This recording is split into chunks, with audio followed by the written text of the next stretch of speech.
O'pka kasalliklarining kelib chiqishi, belgilari va alomatlari.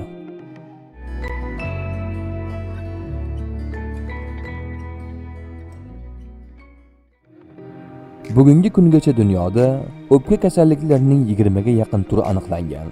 Ular orasida eng keng tarqalgani pnevmoniya va sil kasalligi hisoblanadi.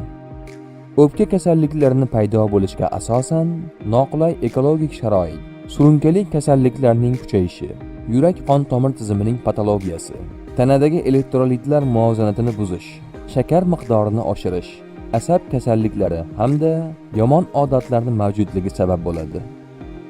O'pka kasalliklariga moyillik ko'proq ayollarga qaraganda katta yoshdagi erkaklarda uchraydi.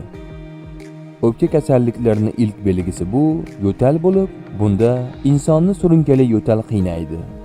Shu bilan birga o'pka kasalliklarida havo yetishmasligi, tomoqda balg'am paydo bo'lishi, ko'p terlash va o'pkadagi og'riq kabi alomatlar ham namoyon bo'ladi. Nisbatan og'ir o'pka kasalliklarida esa nafas olishni og'irlashishi va qisilishi, tana haroratining keskin ko'tarilishi, tupikda balg'am va qon ajralib chiqishi, terining rangsizlanishi hamda tana vaznining kamayib ketishi kuzatiladi. Bolalarda uchrovchi o'pka kasalliklarida namoyon bo'luvchi alomatlar: bola 20 kundan ortiq yo'talishi, ishtahani yo'qolishi, e'tiborning pasayishi, charchoq va intoksikatsiya belgilari bolalarda uchrovchi o'pka kasalliklarining ilk alomatlari hisoblanadi.